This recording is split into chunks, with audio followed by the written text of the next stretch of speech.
trouble with the single lens reflex camera and even some rangefinder cameras is that they are large and they are heavy and they are cumbersome, and when travelling you want something light and easy to use.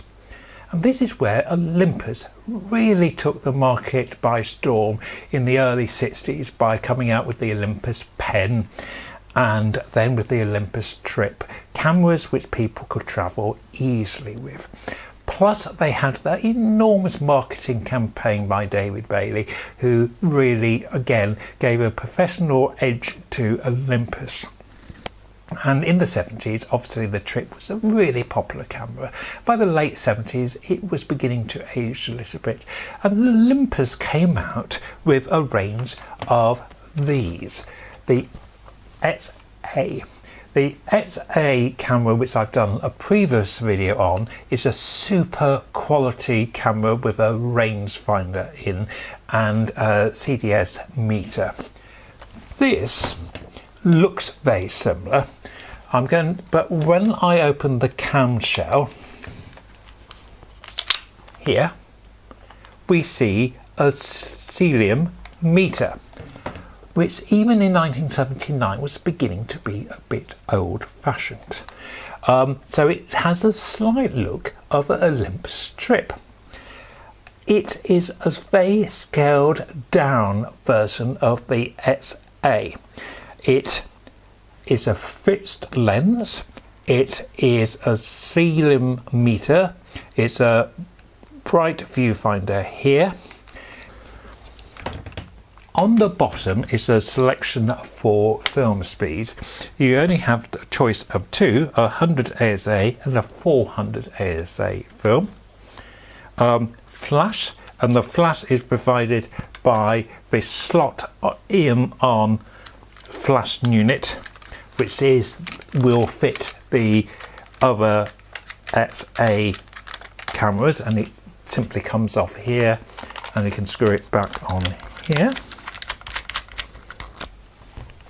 The lens is, from my memory, 35mm, so relatively wide angled, and it is from my memory it's a f4 lens, 35mm, as I said. Fixed focus. That's a good and a bad thing, as we will find out. So this is a very basic camera. Oh, the shutter on the top is a more conventional shutter as opposed to the switch type on the XA. We have this nice camshell design. If we want to use flash, we've got the flash selector there. To load the film, we simply, taking the flash off here, to load the film, we open up the camera here. I've put a new felt in here, load the camera here to here, wind on, click and wind on, click and wind on, and off we go. To rewind, at the end of the film, button and rewind. How did I get on when I used the camera? Let's find out. In this first image I have taken the high street at Wareham, and this is absolutely fine. I thought quite sharp. Again, the sharpness is okay, it's not brilliant, but remember this is a fixed focus lens, so you're getting the best sort of compromise. Having said that, I was quite pleased how this little plaque on the Lloyds Bank came out. That is readable and it's absolutely fine. So I sort of discovered the more and more I used this camera that it was, I think, the sharpest at about 4 meters. However, this car taken panning, I was panning here, this is absolutely fine as well and worked out quite well. I then moved from Wareham into a place called the Heathland, very near to Corfe, and there was this wonderful old barn. And it's actually called Scotland Farm, this barn, and here it has what it calls a repair shop. any of you which watch British television might have seen something called the repair shop. This is a different repair shop, but it's absolutely fascinating. And again, I was quite pleased with how the camera works. Here we've got Corfe Castle in the distance, very much the distance, because remember, this is a very wide angle lens. The conditions were miserable. It was a Sunday afternoon and it really was quite dull. I will confess I've used a bit of Photoshop here to enhance the clouds, but it shows you what you can do with this camera, and it shows you that a very basic camera can still produce quite artistic effects.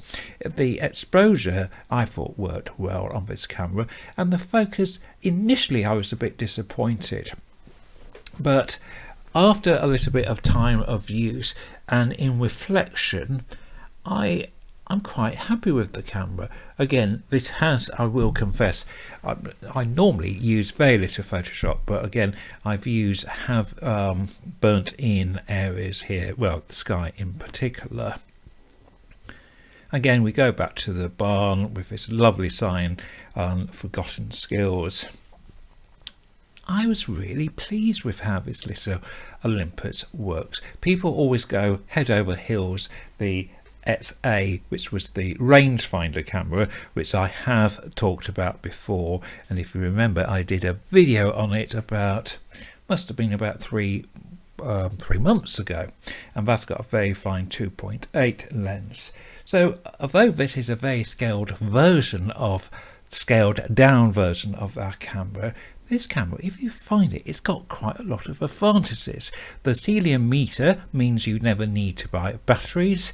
The shutter release is more reliable. So if you find one of these, don't dismiss it, maybe have a go, and maybe even buy one.